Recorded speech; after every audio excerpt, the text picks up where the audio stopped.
Magandang araw po sa ating lahat. Ako po ay nagbabalik muli dito sa ating palatuntunan. Ako po si Ginoong Tabi Ebron mula sa Field Solutions ng Bayer Crop Science. Ang ating pong tatalakayin ngayon ay ang tungkol sa mga problemang Lepidoptera o mga uod na umaatake sa ating mga pananim na palay, gulay at mais. Tunghayan po natin ang bawat isa sa ating pagtatalakay ngayong araw.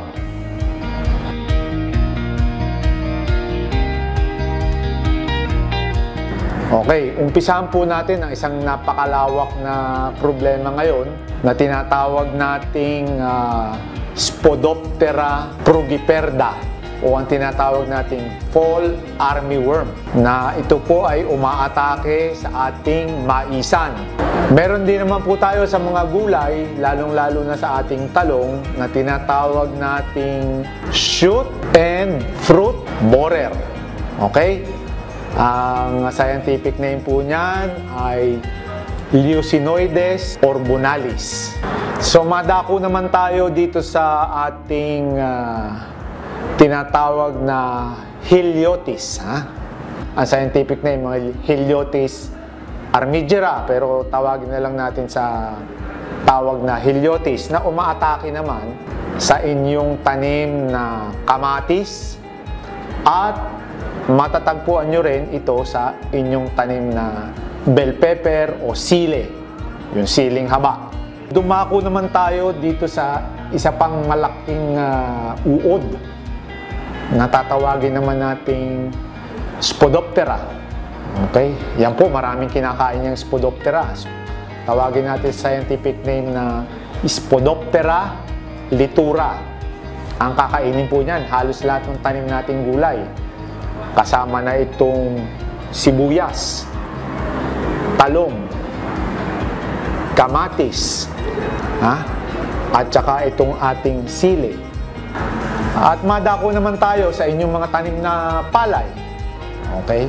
Ang kalimitan pong aatake dyan kapag ang palay ay bata pa, kasi yan po ang mga susceptible stages, no? Yung mga edad ng palay na malakas atakihin ng mga pesting ito na sinasabi ko ay stem borer o tinatawag nating Serpopaga incertulas, the yellow stem borer. Meron ding isa pa pong peste ang palay na tinatawag nating leaf folder. Okay? Yan naman po, pag marami ng tiller ang inyong palay, lalo-lalo na pag masinsin ang taniman o masinsin ang sabog ng tanim, nagkakadikit-dikit ang mga dahon, yan po malimit atakihin ang tinatawag nating leaf folder o yung tinatawag nating scientific name na Napalocrosis medinalis. So kalimitan po sa mga nabanggit kong peste, lahat ay nagkikreate ng damage sa dahon, sa mismong katawan ng halaman, at sa bunga. Okay, so yung iba po nanunuot sa katawan, sa shoot, sa tiller, yung iba po sisira ng dahon, at yung iba po kakainin ang prutas.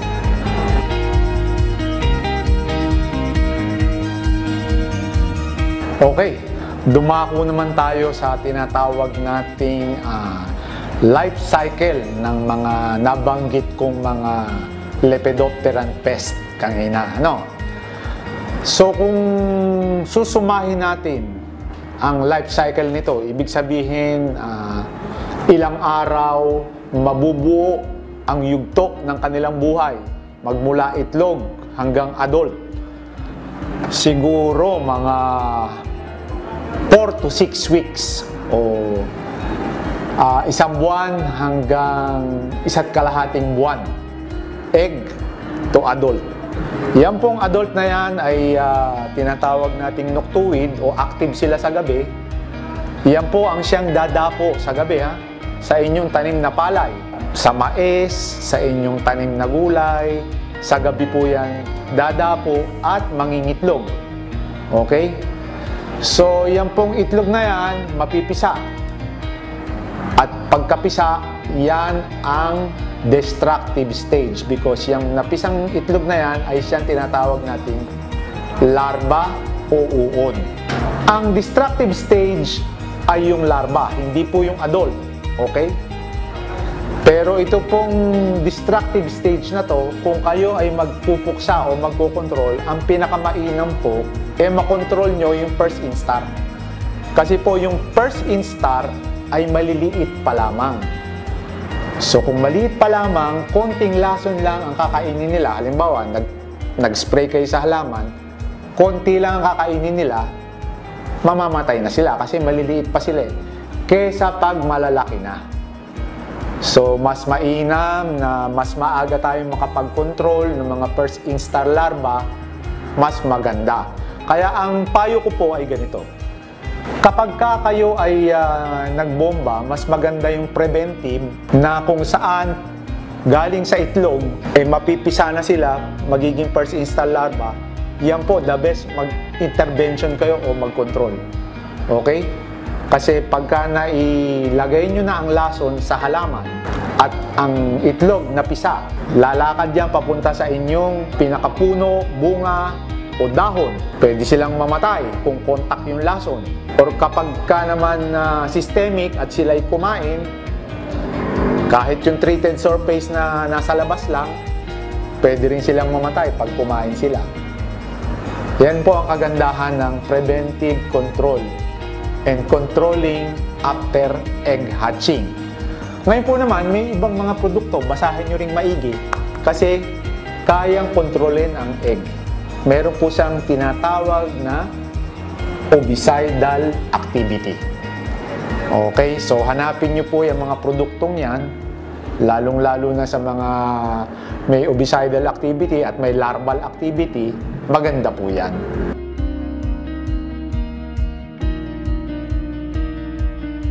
In general po, sa pangkalahatan, siguro po ang best is yung tinatawag nating preventive rather than curative control.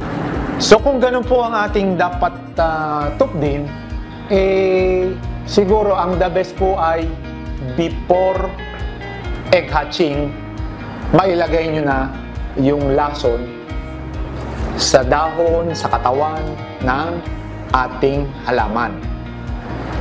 Kesa hihintayin natin na siya ay makasuot na sa loob o makapaminsala na sa dahon at pag nakita natin yung damage, saka tayo tatakbo sa tindahan ng pestisidyo, bibili tayo ng pesticide, mag-a-apply kasi kita na natin yung damage.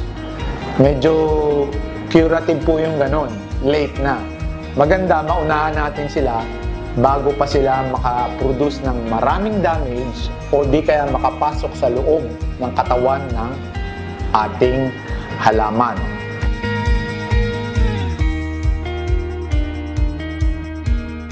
Ang una po, siguro, ang pwede natin gawin mag-rotate tayo ng crop. So, hindi po palagi na ang tanim natin ay ang gulay na ito. So, i-break din natin yung cycle ng kanilang buhay o pag-atake sa pamamagitan ng pagka-crop rotate. Halimbawa, kung kayo ngayon ay nagtanim ng palay, para ma-break natin ang cycle ng stem borer at saka mga leaf folder, susunod naman po, magtatanim tayo ng hindi na pagkain ng stem borer at saka leaf folder. So, magugulay naman tayo. Kalimitan siguro, magtatanim tayo ng mais, no? O magtatanim tayo ng siguro talong o kamatis o sibuyas pagkatapos ng rice. So, iba naman po ang nakatanim doon na halaman na hindi na pagkain nitong mga peste ng palay. Okay? And vice versa. So, after ng gulay o ng mais o ng sibuyas, mabalik kayo sa tinatawag nating rice. Siguro ang isa pa yung mga prutas na may infestation ng mga fruit borer sa talong o sa kamatis, may mga heliotis, iiwan lang natin dyan sa palipaligid ng ating taniman dahil hindi natin nga kinuha dahil may infestation o may damage ng fruit borer o ng shoot borer sa talong, iiwan lang natin dyan.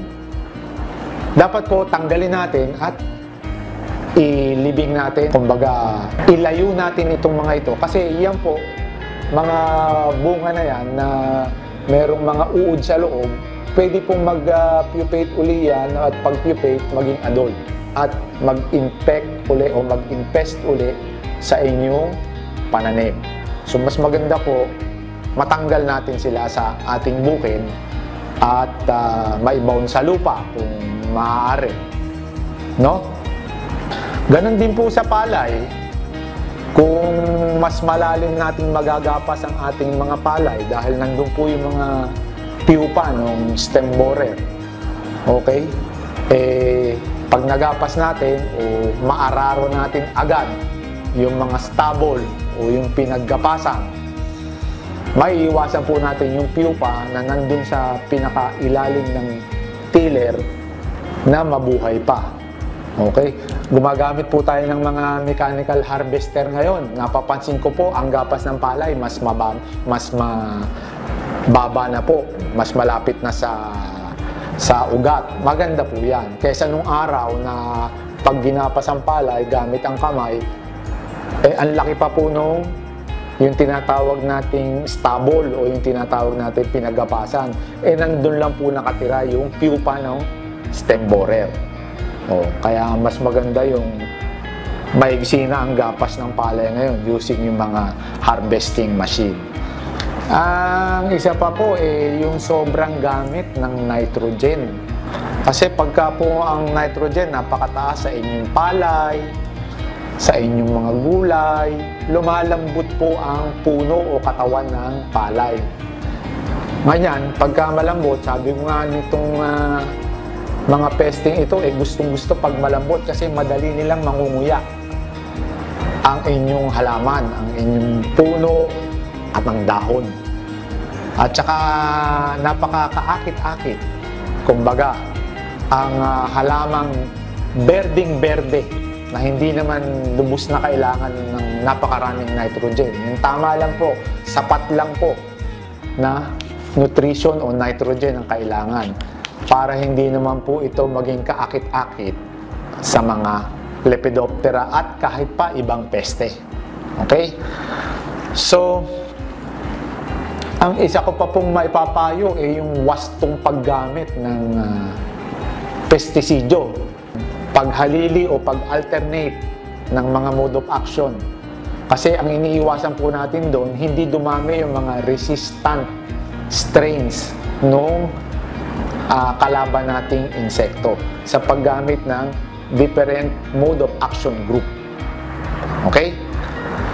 Kailangan din natin i-preserve yung mga natural enemies o yung mga kalabang pulisap nitong mga pesting ito. Kasi po yung mga pesting yan, especially yung mga Lepidoptera larva o yung mga uod, meron po yung mga parasitoid.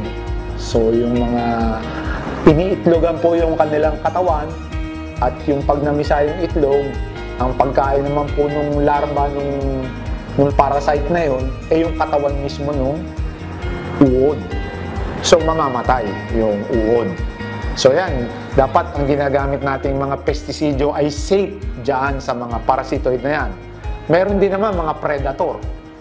Ibig sabihin, mga insekto na ating mga kaibigang kulisap na kumakain dyan sa mga uod na yan. So, importante po na mamimili tayo ng mga ginagamit nating pestisidyo na safe dyan sa mga kaibigan nating kulisap o mga beneficial insects. Okay? So, ang isa ko pa rin pong may papayo ay yun nga po, ay yung IPM, which yung ibig sabihin ng Integrated Pest Management, ang isang malaking parte niyan ay yung pagmomonitor ng inyong mga tanim o inyong mga bukiring.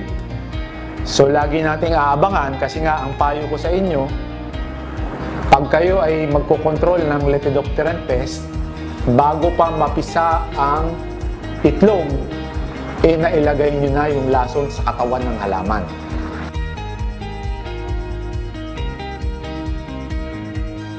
Gusto ko lang pong i-reintroduce ulit ang isa sa mga Lepidopteran control agent na available po sa ating market. Ito po ang tinatawag nating Yobal 200 SC. Ito po ay napapabilang sa diamide o yung tinatawag nating mode of action group number 28. Okay, tandaan yan group 28. At ito po ay pwede natin gamitin sa palay, sa gulay, at sa mais. Okay? Ito po naman may dose range na magmula 150 sa rice, mga 200 sa gulay at 250 ml per hektar sa mais. So, from 150 to 150 ml per hektar. Okay?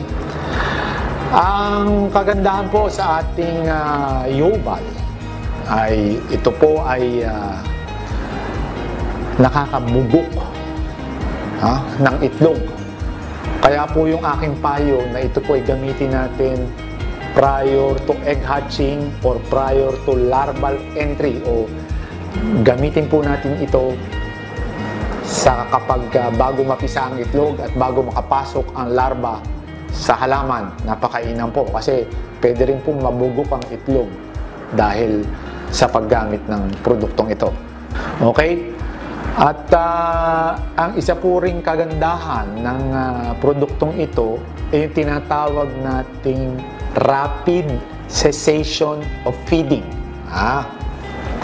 Ibig lang sabihin na kapag ang larva, kasi po itong mga larva na to chewing mouth part o kumakagat.